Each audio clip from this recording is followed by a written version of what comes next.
یہ تینوں اعمال ذکر کرنے کے بعد نبی صلی اللہ علیہ وسلم نے 3 مرتبہ کہا فذالکم الرباط، فذالکم الرباط۔ رباط کا معنی کہا کہ یہ 3 اعمال رباط ہیں۔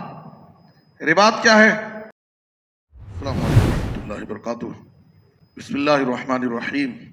عن ابی ہریرہ رضی اللہ تعالی عنہ قال قال رسول اللہ صلی اللہ علیہ وسلم الا ادلکم علی ما یمحو اللہ بہ الخطایا ویرفع بہ الدرجات قالوا بلى یا رسول اللہ قال اسباغ الوضوء علی المکارہ وکثرۃ الخطا الی المساجد وانتظار الصلاة بعد الصلاة فذلکم الرباط،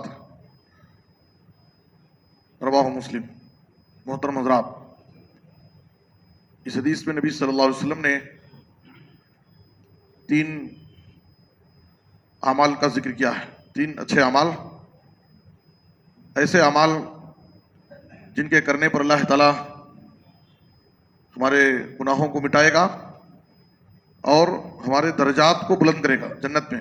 نبی صلی اللہ علیہ وسلم نے ان تینوں اعمال، ان تینوں نیکیوں کی اہمیت بتانے کے لیے آپ نے صحابہ کرام کو ڈائریکٹ بتانے کے بجائے آپ نے پہلے سوال کیا تاکہ اس کی اہمیت انہیں معلوم ہو اور وہ توجہ کے ساتھ غور سے ان باتوں کو سنیں اور اس پر عمل کریں۔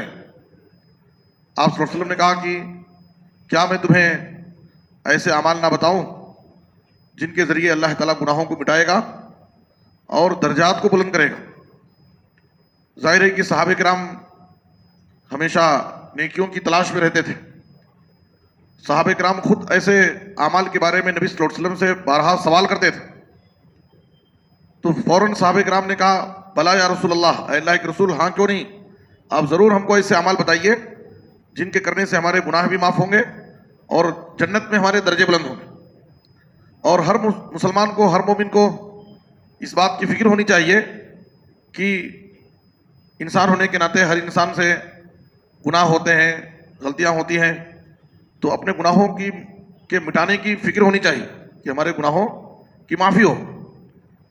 اور ان الحسنات یذہبن السیئات، جب آدمی نیکی کے کام کرتا ہے، بھلائی کے کام کرتا ہے تو اس سے گناہ مٹتے ہیں، خاص طور پر صغائر، چھوٹے گناہ۔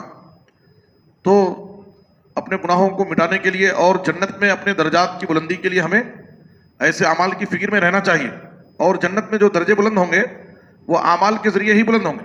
قرآن میں اللہ نے کہا وَلِكُلٍّ دَرَجَاتٌ مِّمَّا عَمِلُوا، ہر ایک کو اس کے عمل کے مطابق جنت میں درجہ ملے گا۔ إِنَّ فِي الْجَنَّةِ 100 درجہ أَعَدَّهَا اللَّهُ لِلْمُجَاهِدِينَ، جنت میں اللہ نے 100 درجے بنائے ہیں، اور ہر 2 درجے کے درمیان اتنی دوری ہے جتنی آسمان اور زمین کے درمیان دوری ہے۔ اس طرح جنت میں 100 درجے۔ تو نبی صلی اللہ علیہ وسلم نے کہا کہ کیا میں ایسے اعمال نہ بتاؤں جس کے ذریعے تمہارے گناہ بھی معاف ہوں گے اور جنت میں تمہارے درجے بھی بلند ہوں؟ صحابہ کرام نے کہا ہاں کیوں نہیں، اے اللہ کے رسول، ضرور آپ ہمیں ایسے اعمال بتائیے۔ آپ نے کہا نمبر 1 اسباغ الوضوء علی المکارہ، ناپسندیدگی کے باوجود، نہ چاہتے ہوئے بھی، سخت سردی کا موسم ہو یا ایک کہ آدمی کو کچھ پریشانی ہو، تکلیف ہو، اور طبیعت نہیں چاہتی ہے کہ ہم وضو کریں، لیکن پھر بھی ہم وضو اچھی طرح سے مکمل کریں، تمام اعضاء کو اچھے سے اطمینان سے دھلیں اور ایک ایک عضو کو برابر پانی پہنچائیں۔ یہ اسباغ الوضوء علی المکارہ۔ سردیوں کے موسم میں خاص طور پر ٹھنڈے پانی سے جب وضو کرنے کی ضرورت پڑتی ہے تو اس وقت آدمی کی طبیعت گوارا نہیں کرتی، آدمی پیچھے ہٹتا ہے۔ ایسے وقت میں بھی آدمی مکمل اچھی طرح سے وضو کرے۔ وضو کرنے میں آدمی کو جلد بازی سے کام نہیں لینا چاہیے، آرام سے اطمینان سے وضو کرنا چاہیے، اس لیے کہ وضو میں اگر تھوڑی غفلت ہوئی اور تمام اعضاء کو برابر پانی نہیں پہنچا، کوئی جگہ خشک رہ گئی، یہاں تک کہ نبی صلی اللہ علیہ وسلم نے ایک شخص کے پیر میں موضع ظفرین، ناخن کے برابر جگہ دیکھا جو خشک تھی، پانی نہیں پہنچا تھا، تو آپ صلی اللہ علیہ وسلم نے فَأَمَرَهُ أَن يُعِيدَ الْوُضُوءَ، تو آپ صلی اللہ علیہ وسلم نے اس کو وضو لوٹانے کا حکم دیا۔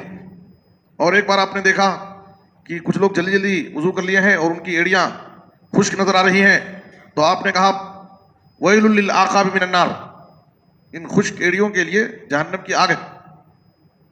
ایک آدمی نماز پڑھے، وضو کرے، اور اس میں کچھ نماز میں سستی ہو جائے، کچھ کمی رہ جائے، وہی وَيْلٌ لِلْمُصَلِّينَ ہے، نمازیوں کے لیے ویل ہے. یہاں ویل للعقاب من النار وضو کرنے والوں کے لیے ویل ہے. اگر وضو میں کچھ کمی رہ جائے تو غور کرنے کی ضرورت یہ ہے کہ ایک آدمی وضو کر رہا ہے لیکن وضو کے اندر اگر کمی رہ جائے تو ویل ہے، دھمکی ہے. ایک آدمی نماز پڑھ رہا ہے، نماز میں اگر سستی اور کوتاہی ہو رہی ہے تو وہاں پر فویل للمصلین نمازیوں کے لیے ویل ہے. تو اگر کوئی شخص وضو ہی نہیں کرتا ہے، نماز ہی نہیں پڑھتا ہے، تو اس کے لیے کون سا ویل رہے گا؟ اس کا کیا انجام ہوگا؟ جو آدمی نہ وضو کرتا ہے نہ نماز پڑھتا ہے، سرے سے اس کے پاس اس کا کوئی تصور ہی نہیں، بس نام کا مسلمان بنا بیٹھا ہے. ایک آدمی وضو کر رہا ہے، نماز پڑھ رہا ہے، لیکن اس کی وضو میں، اس کی نماز میں کچھ کمی رہ رہی ہے، سستی ہو رہی ہے، تو یہاں پر ویل کی دھمکی دی جا رہی ہے. ویل ہلاکت، بربادی، خرابی، جہنم کی ایک وادی ہے.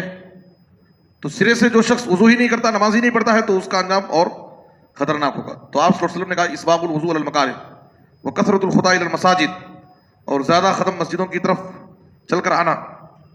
جب آدمی وضو کر کے یا نماز کی نیت سے اپنے گھر سے، دکان سے، مکان سے مسجد کی طرف نکلتا ہے تو اس کا ایک ایک قدم باعث اجر ہوتا ہے. ایک قدم آگے بڑھاتا ہے اس کو نیکیاں لکھی جاتی ہیں، اس کے درجات بلند ہوتے ہیں، اس کے گناہ معاف ہوتے ہیں ایک ایک قدم پر. وَنَكْتُبُ مَا قَدَّمُوا وَآثَارَهُمْ، اللہ فرماتا ہے قرآن میں کہ ہم جو کچھ وہ نیک اعمال آخرت کے لیے پیش کریں گے ہم اس کو بھی لکھیں گے. وَآثَارَهُمْ، اور ان کے نشان قدم بھی لکھے جائیں گے. ایک آدمی نیکی کی راہ پر گھر سے نکلتا ہے، ایک آدمی مسجد میں اللہ کی عبادت کے لیے آتا ہے، اس کا ایک ایک قدم مبارک ہوتا ہے، اس پر اجر و ثواب ملتا ہے، اور جتنا دور سے آئے گا اتنا زیادہ اس کو اجر و ثواب ملے گا. اور جب وہ مسجد میں اللہ کی عبادت کے لیے ایک شخص آتا ہے تو اللہ تعالیٰ اس کے لیے جنت میں میزبانی تیار کرتا ہے، جنت کی نعمتیں اس کے لیے تیار کر دیتا ہے. من غدا الی المسجد او راحا اعد اللہ له فی الجنت نزلا کلما غدا او راحا. تیسرے نمبر پر آپ نے کہا وہ انتظار الصلاۃ بعد الصلاۃ، ایک نماز کے بعد دوسرے نماز کے انتظار میں، فکر میں لگ جانا، انتظار میں رہنا. ایک نماز پڑھ لی ہے، مجھے دوسری نماز پھر پڑھنا ہے. تو انسان اگر اس طرح سے ایک نماز کے بعد دوسری نماز کے انتظار میں رہے تو اس کی پوری زندگی گویا کہ عبادت میں گزر رہی. اب مغرب پڑھے، عشاء کا انتظار، عشاء پڑھے تو پھر فجر کا انتظار کہ مجھے فجر میں اٹھنا ہے. وہ سوتا بھی ہے تو اپنے جسم کو آرام دینے کے لیے تاکہ میں فجر کی نماز کے لیے نشیط ہو جاؤں اور تیار ہو جاؤں اپنے آپ. تو اس نیت سے سونے والے کا سونا بھی عبادت ہو جاتا ہے. اگر آدمی اس نیت سے سوئے کہ تاکہ میں اپنے آپ کو آرام کر لوں اور فجر کے لیے میں تیار ہو جاؤں اور وقت پر میری نیند کھل جائے، تو اگر اس نیت سے اگر آدمی سوتا ہے تو اس کا سونا بھی عبادت بن جاتا ہے. یہ تینوں اعمال ذکر کرنے کے بعد نبی صلی اللہ علیہ وسلم نے 3 مرتبہ کہا فذالکم الرباط، فذالکم الرباط. رباط کا معنی کہا کہ یہ 3 اعمال رباط ہیں. رباط کیا ہے؟ اسلامی سرحد کی حفاظت کرنا تاکہ دشمن کی کوئی فوج مسلمانوں کے علاقے میں داخل نہ ہو جائے اچانک اور مسلمانوں پر حملہ نہ کر دے. تو اسلامی سرحد کی جو حفاظت کرتے ہیں ان کی بڑی فضیلت ہے. ایک حدیث میں آپ نے کہا بخاری میں رباط یوم فی سبیل اللہ خیر من الدنیا وما علیہا، ایک دن اللہ کی راہ میں اسلامی سرحد کی حفاظت کرنا یہ دنیا اور دنیا کی ساری چیزوں سے بہتر ہے. ایک دن. صحیح مسلم کی روایت میں ہے رباط یوم ولیلۃ فی سبیل اللہ خیر من صیام شہر و خیام، ایک دن اور ایک رات اللہ کے راہ میں اسلامی سرحد کی حفاظت کرنے یہ 1 مہینے کے روزے اور قیام اللیل سے بہتر ہے. ایک دن ایک رات. نبی صلی اللہ علیہ وسلم ان تینوں اعمال کو اس رباط سے تشبیہ دے رہے ہیں. یہ تینوں اعمال اجر و ثواب میں رباط کی طرح ہیں. فذالکم الرباط، رباط کا جو اجر و ثواب ہے اسلامی سرحد کی حفاظت کرنے والے کا، اللہ تعالیٰ ان تینوں اعمال کی پابندی کرنے والے کو وہی اجر و ثواب دے سکتا ہے. اس لیے ہمیں ان اعمال کی پابندی کرنی چاہیے، اس لیے کہ اس سے ہمارے گناہ بھی معاف ہوں گے اور جنت میں ہمارے درجے بلند ہوں گے. اللہ ہم سب کو عمل کی توفیق عطا فرمائے. آمین. صلی اللہ علیہ نبینا محمد وآلہ وصحبہ اجمعین.